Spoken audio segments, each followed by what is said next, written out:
This is a white iPhone 12. It looks like this phone is used by an elderly person at home. The frame has minor dents. Let's plug in the charger and try. The charging display shows only 1 watt, jumping between 1.5 watts or 2 watts. The screen shows no display at all. It seems it's exactly as the fan described. Black screen, won't turn on. Why did the phone overheat in summer? While watching short videos or playing games, and suddenly won't power on. Are phones not meant to be used in summer? We've encountered this type of failure a lot recently. I hope everyone who has a phone will watch till the end to avoid this problem from happening. Those who can see this are true fans of Big Bro.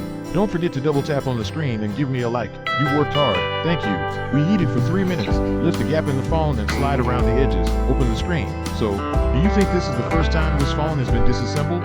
Let's observe carefully. The fan described having visited an official Apple store. The result given by Apple support was a problem with the logic board. The manufacturer does not repair logic boards. If you want to repair it, you can only exchange it at a high price, but then your data would be lost. Let's first remove the screen. Let me ask you a question.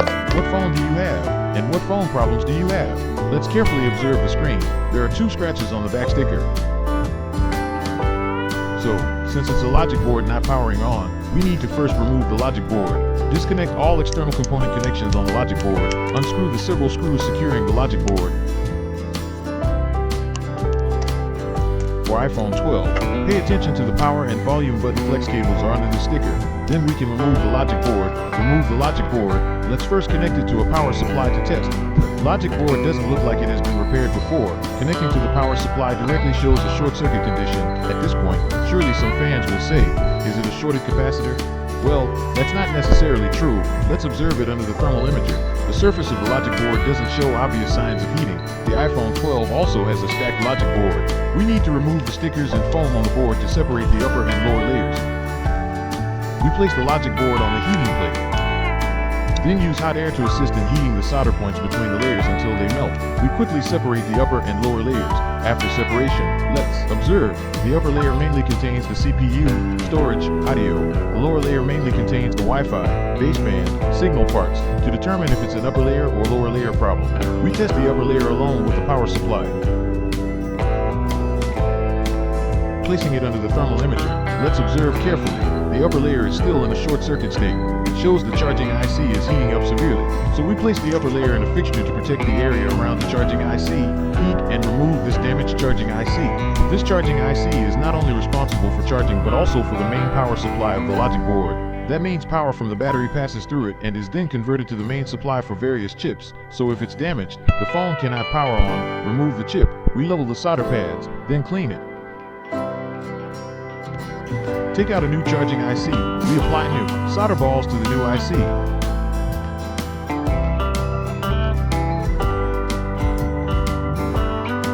Then apply a small amount of flux to the solder pads. Install this charging IC and heat it until we see a repositioning action. When you touch it and it has a springy effect, it's installed. After installation, let's test the single upper layer board for powering on. We find the board still cannot power on. The current settles around 100 plus milliamps. Strange. Could there still be a problem? Let's connect the single upper layer to the dock connector, then connect to power, then connect the phone's logic board to the computer.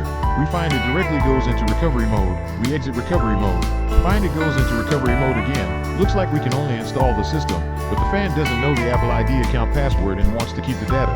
So we decide to first join the upper and lower layers. Then preserve data and install the system to test. First, apply flux to the lower layer and smooth out the solder points.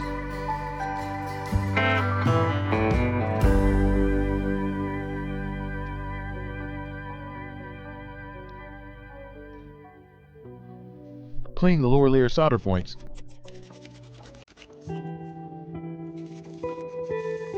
Then use the same method to smooth out the upper layer solder points. Clean the upper layer solder points as well.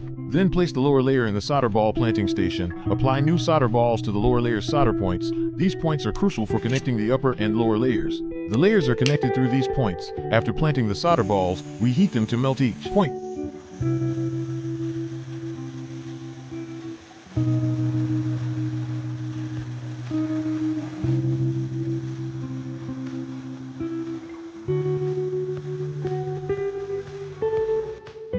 Clean the lower layer again. Then we join the upper and lower layers. Apply flux to the lower layer solder pads. Apply a small amount of thermal paste on the A14 CPU of the upper layer and spread it flat. Then heat and join the upper and lower layers. Similarly, after all solder points melt, when we touch the upper layer, it will have a spring-back effect. Okay, at this point, they are joined. We quickly cool down the layers. Then clean the logic board. Let's do a simple assembly. First, preserve data and install the system to test. We install the screen and connect to the computer. At this point, we click to install the system here. There is an option to preserve user data. Then we click start installing the system. It gets stuck at 11% for a long time and won't pass. Try again. It occasionally gets stuck at 18%. Won't go through. Strange. Could there still be a problem? Helpless. We try multiple times. All stuck at 18%.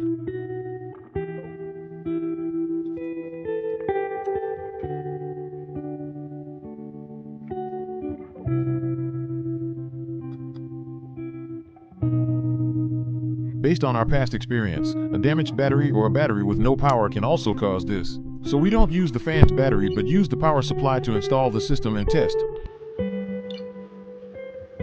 Okay, successfully passed 18%, reached 20%, indicates the fan's battery has no power or is damaged, causing the system installation to fail. Okay, data preservation and system installation successful. We take out the logic board to measure the battery. We find the battery only has about 3 volts. Normally, it must be above 4 volts. Let's activate the battery and test. Use the power supply to activate the battery. Find the battery doesn't take charge, and it only shows 100 plus milliamps, then returns to 0, jumps back and forth like this. So it's confirmed the battery is also damaged. Let's remove the battery, normally at around 3 volts. When we charge it, there should be a few hundred milliamps and it wouldn't return to 0, so further confirms the battery is damaged. We apply new stickers and foam to the logic board, then install the logic board. Take out an original battery and install it for the fan. So why did just watching videos cause so many faults? Everyone knows the weather is getting hotter and hotter. Apple's official website also notes that battery damage under heating conditions is irreversible. Also, in our actual repairs, after the logic board overheats, damaged capacitors and chips are very common. So ultimately, it's our phone's heating problem. At this time, if we play games or watch videos while charging, the phone gets hotter and hotter. Plus, some older models naturally have aging issues, so this type of failure occurs. In summer, we hide in air-conditioned rooms and don't want to go out. The phone doesn't have air conditioning to cool it down, so I suggest everyone get a small phone cooler. Also, don't play while charging, especially when the temperature is high in summer. Try to play after it's fully charged. Finally, we remove the protective sticker from the waterproof adhesive. Remove the protective sticker from the Face ID module. Close the screen, tighten the bottom screws. After replacing any original accessory, screen, battery, rear camera, Face ID module, you need to press the volume up and down buttons and insert the charger to enter the repair configuration diagnostic program. Then, we go to the diagnostic tool on the computer. Directly click System Configuration. At this point, the phone starts system configuration with Apple's servers. It will complete the configuration for this battery. Then it will prompt Sweet Success. We take out the original sealing mold. Place the phone in the tray, then put it into the sealing mold to seal the phone.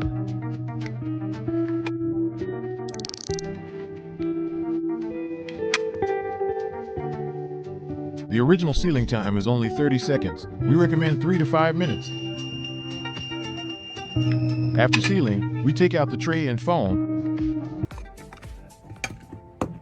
At this point, we use this data cable that can show charging wattage, power on the phone, after booting. There are no battery-related pop-ups. Let's first check. Wi-Fi can be turned on normally. Check battery health. Battery health is currently 100%. No pop-up. The repair case can be checked on the official website. Go to About This iPhone. It's a 64GB Chinese version iPhone 12, 64GB. For an elderly person, it's enough. In parts and service history, it shows the battery as a genuine Apple part. Scroll down, baseband firmware is present, indicating the baseband and Wi-Fi are normal. Baseband works, indicating the lower layer was joined perfectly. Go to ##06 dial screen. The IMEI number pops up. Grateful and thankful for every fan's support for Big Bro. If you like Big Bro, leave a comment and double tap. If you haven't followed, please follow.